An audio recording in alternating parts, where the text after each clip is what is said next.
بسم اللہ الرحمن الرحیم۔ مولوی صالح اول کے عزیز طلباء و طالبات، جیسا کہ آپ جانتے ہیں کہ آن لائن کلاس آپ کا چل رہا ہے۔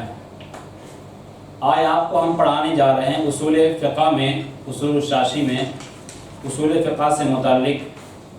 میں نے بتلایا تھا پہلے بھی آپ کو کہ 5 ایسی جگہ جہاں لفظ کے حقیقی معنی کو چھوڑ کر دوسرے معنی کی طرف کیا رجوع کیا جائے گا۔ آج تیسری ایسی جگہ کو ہم بیان کر رہے ہیں جہاں لفظ کے حقیقی معنی کو چھوڑ دیا جائے گا سیاق و سباق کے دراز کرنے کی، یعنی سیاق و سباق کی دراز کرے گا کہ یہاں پر حقیقی معنی متروک ہے اور وہاں پر مجازی معنی پر عمل کیا جائے گا۔ اس کی مثال میں صاحب کتاب نے سیر کبیر کے حوالے سے 2-3 مثالیں کو ذکر کی ہیں۔ عزیز طلبہ، آپ اس مثالوں کو دیکھیں، انشاءاللہ امید کرتے ہیں اگر آپ اس مثال کو سمجھ لیں گے، پڑھ لیں گے صحیح سے، تو وہ جگہ جہاں لفظ کے حقیقی معنی کو چھوڑ دیا جاتا ہے سیاق و سباق کی ادراج کرنے کی وجہ سے آپ اس کو بآسانی سمجھ جائیں گے۔ دیکھیے عزیز طلبہ، کہہ رہے ہیں وَالثَّالِثُ قَدْ تُتْرَكُ الْحَقِيقَةُ بِدْلَالَةِ سِيَاقِ الْكَلَامِ،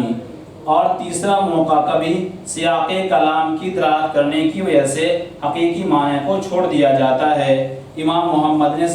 سیر کبیر میں کہا قال محمد فی السیر الکبیر اذا قال المسلمون للحرب انزل کان آمنا۔ امام محمد نے کہا سیر کبیر میں کہا کہ جب مسلمان نے حربی سے کہا اتر، تو اتر یعنی کسی فصیل کے اندر ہے، کسی اس کے اندر ہے، حربی سے کہا اتر، کان آمنا، اور کہا کہ تو امن والا ہوگا۔ وَلَوْ قَالَ انزل ان كنت رجلا، اور کہا کہ تو مرد ہے تو اتر، پس فنزل، تو کہہ وہ اتر گیا تو وہ امن والا نہیں ہوگا۔ وقال الحربی الامان، الامان، حربی نے کہا مجھے امان دیجئے، امان دیجئے، پس مسلمان نے بھی کہا فقال مسلم الامان، الامان، مسلم نے بھی کہا امان، امان، تو کہہ رہے ہیں کانا آمنا، تو امن والا ہوگا۔ اور مسلمان نے کہا وقال الامان، مسلمان نے کہا کہ کیا کہا ان قریب تم جان لو گے کہ تم کل کس چیز سے ملو گے، ستعلم ما تلقى غدا، تم کل کس چیز سے ملو گے تو جلدی مت کر، ولا تجعل، جلدی مت کر یہاں تک کہ تو دیکھ لے، پس وہ اترا تو امن والا نہیں ہوگا۔ عزیز طلبہ، اس عبارت کے اندر سمجھنا یہی ہے، پہلی مثال ہے کہ مسلمان نے حربی سے کہا اگر تم اتر جاؤ تم امن والے ہو، تو یہاں پر کیا ہے، صحیح بات ہے، اگر تم اتر جاؤ گے تو تمہیں کیا کوئی دقت نہیں ہے، اگر تم فصیل سے اتر جاؤ تو تم کو معمول امن، یہاں پر امن مل جائے گا۔ وَلَوْ قَالَ انزل ان كنت رجلا، اگر تم اترو گے، تم اترو اگر تم مرد ہو، یہاں پر بھی کیا بظاہر سے معنی کہ انزل سے کہ تم اتر جاؤ، لیکن ان كنت رجلا یہ بتلا رہا ہے کہ یہاں پر اس کو امن دینا مقصود نہیں ہے۔ کیوں؟ یہ لفظ دلالت کر رہا ہے کہ انزل کا مطلب یہ ہے، یہ زیر توبیق کے طور پر، ڈانٹ ڈپٹ کے طور پر کہا ہے کہ اگر تم مرد ہے تو کیا ہے، اتر جا۔ تو ان كنت رجلا سے سہ مارا ہے کہ اس کو امن دینا مراد نہیں ہے، گویا کہ اترا تو اس کلام سے حربی کے لیے امن ثابت، کیونکہ اس کلام کے حقیقی معنی اترنے کی اجازت دینا ہے، یعنی مسلمان اس کلام کے ذریعے حربی کو اترنے کا حکم دے کر اس کو امان دیتا ہے، لیکن یہ معنی ان كنت رجلا کے قرینے سے متروک ہو گیا ہے، کیونکہ ان كنت رجلا ایسے موقع پر بولا جاتا ہے جب ظاہر کرنا مقصود ہو کہ مخاطب اس فعل سے کیا ہے، عاجز ہے، جس سے ان كنت رجلا متصل ہے، پس یہ کلام ان كنت رجلا کے قرینے سے مجاز زیر توبیق پر محمول ہوگا، اور متکلم کی مراد یہ ہوگی اگر تو مرد ہے اور تجھ میں جرأت ہے تو اتر کر دیکھ، لہذا یہاں حقیقی معنی کیا ہے، متروک ہے۔ اس کے بعد فرمایا وقال حربی، حربی نے کہا کہ مجھے امن دیجئے، امن دیجئے، اور مسلمان نے بھی کہا الامان، الامان، تو کہہ رہے ہیں اسی شکل کے اندر وہ معمول ہو جائے گا، یعنی میں نے تجھے امان دے دیا تو اس کلام سے حربی محصول کے لیے امان ثابت ہو جائے گا، لیکن اگر مسلمان نے جواب میں کہا الامان ستعلم ما غدا ما تلقى غدا ولا تجعل حتى ترى، ہاں امان ہے، تجھے معلوم ہو جائے گا تجھ کو کل مصائب سے مسافہ پڑے گا اور تمہیں کیا دقت اور پریشانی ہوگی، تم جلدی مت کرو۔ اس کلام کے بعد اگر حربی اتر آیا تو اس کے لیے امان ثابت نہ، کیوں؟ یہاں بھی ستعلم ما تلقى غدا ولا تجعل حتى ترى کے قرینے سے الامان کے حقیقی معنی متروک ہوں گے اور یہ کلام مجاز پر محمول ہوگا اور مجاز پر معمول ہو کر یہاں حقیقی معنی کو چھوڑ دیا جائے گا۔ اس کے بعد فرمایا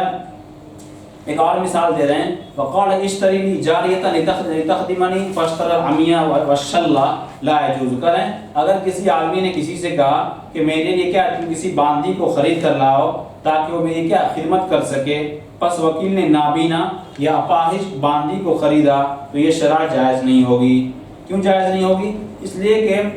جاریتاً چجائے کے مطلق ہے، اس کے اندر سب طرح کی باندھی داخل ہے، چاہے وہ اندھی ہو، بہری ہو، اپاہج، ہر طرح کی۔ لیکن آگے کا جملہ جو ہے یہ تخدمنی یہ بتلا رہا ہے کہ ایسی باندھی ہونی چاہیے جو خدمت کے لائق ہو، اور ظاہر سی بات ہے اگر وہ نابینا ہے، اپاہج ہے تو خدمت کے لائق نہیں ہے۔ لہذا یہاں پر جاریہ کی جو اصل معنی ہے مطلق جاریہ وہ یہاں پر معنی مراد نہیں ہوگا۔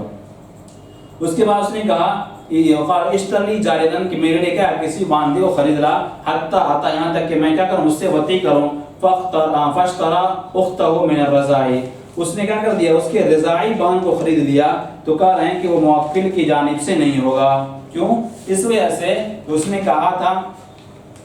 کہ اس کے لیے کیا کرے کوئی باندھی کو خرید لائے، تو رضاعی باندھی کو بھی خریدنا کیا ہے وہ بھی کیا ہے جائز ہے، لیکن اس نے کہا وطی کریں گے اس سے صحبت کرنا اس کا مقصد تھا، تو کہہ رہے ہیں کہ یہ کرنا یہ اس کے لیے جائز نہیں ہوگا۔ کیوں؟ اس لیے کہ رضاعی بہن سے کوئی آدمی صحبت نہیں کر سکتا، وطی نہیں کر سکتا ہے۔ یہاں پر بھی جاریت کے جو اصلی معنی ہوں گے وہاں پر مطلوب ہوں گے، اور یہاں پر مراد ہوگا کہ ایسی باندھی ہو جو اس کے قریب رشتہ دار وغیرہ نہ ہو۔ وعلى هذا قلنا، اسی بنیاد پر آپ صلی اللہ علیہ وسلم کا قول وَإِذَا وَقَعَ الذُّبَابُ فِي طَعَامِ أَحَدِكُمْ فَانْقُلُوهُ ثُمَّ انْقُلُوهُ فَإِنَّ فِي إِحْدَى جَنَاحَيْهِ دَاءً وَفِي الْأُخْرَى دَوَاءً۔ یہ بہت مسئلہ ہے، اور اس اللہ صلی اللہ علیہ وسلم نے بطور شفقت کے اپنے امت کو کہا، لوگوں کو کہا کہ جب تمہارے کھانے کے اندر کیا ہے مکھی گر جائے تو کہہ رہے اس کو کیا کر دو نکال دو، پھر اس کو ڈال دو۔ کیا فرمایا؟ جب تم میں سے کسی کھانے میں کوئی مکھی گر جائے اس کو ڈبو دو، پھر اس کو کیا کر دو نکال دو، اس لیے کہ اس کے دو پروں میں سے ایک میں بیماری ہوتی ہے اور دوسرے میں کیا ہے دوا ہے۔ وہ بیماری کے پر کو دوا کے پر پر مقدم رکھتی ہے، یعنی پہلے وہ بیماری والا پر کو داخل کرتی ہے کسی چیز کے اندر، اس کے بعد کیا دوا والی پر کو اس کے بعد ڈالتی ہے۔ تو کہہ رہے ہیں کہ یہ کلام دراز کرتا ہے اس بات پر کہ ڈبونا ہم سے تکلیف کو دور کرنے کا، ان المقل لدفع العذاب ہم سے تکلیف کو دور کرنے کے لیے ہے، عبادت شرعیہ کے حکم میں نہیں ہے، لہذا یہاں پر امر وجوب کے لیے نہیں ہوگا۔ یعنی فم کلو یہ امر کیا وجوب کے لیے ہوتا ہے، تو معنی ہوگا کہ لازم اور ضروری ہے کہ تم ضرور ڈبو، لیکن یہاں پر یہ مراد نہیں ہے۔ کیوں؟ اس وجہ سے کہ آپ صلی اللہ علیہ وسلم کا آگے والا قول لیکن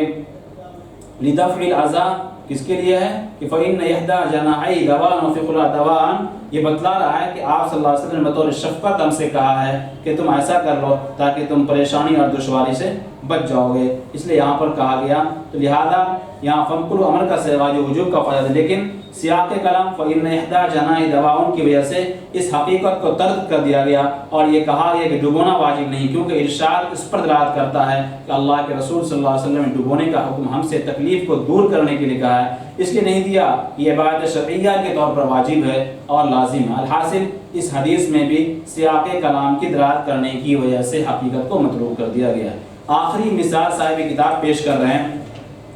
وقوله تعالی انما الصدقات للفقراء والمساکین، جو آیت ہے تو عقیب قوله تعالی ومنهم من يلمزك في الصدقات، کریں باری تعالیٰ کا قول انما الصدقات للفقراء، یہ باری تعالیٰ کا قول ومنهم من يلمزك في الصدقات کے بعد اس بات پر دلالت کرتا ہے، يدل على ان ذکر الاصناف دلالت کرتا ہے کہ مصرف صدقات کے اقسام کا ذکر صدقات کے مصارف کو بیان کر کے صدقات سے منافقین کی تما کو ختم کرنے کے لیے ہے۔ اس کے بعد کہا فلا يتفقف الخروج عن العهد على الاداء الى الكل، لہذا ادائے صدقہ کی ذمہ داری سے سبکدوش ہونا تمام اقسام کو کرنے پر موقوف نہیں ہے۔ یعنی صدقات کے بارے میں جو بتلایا گیا کہ 8 مصارف کو جو بیان کیا گیا ہے اس کے اندر کیا بتلایا گیا،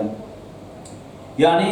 8 اس اقسام کو زکوٰۃ دی جائے، اگر ان میں سے بعض کو دی جائے بعض کو نہ دی جائے تو کیا زکوٰۃ ادا نہ ہوگی۔ صیغہ جماعت سے استدلال کرتے فرماتے ہیں کہ ہر قسم کے 3 افراد کو دینا ضروری ہے، ایسی بات نہیں ہے۔ جیسا کہ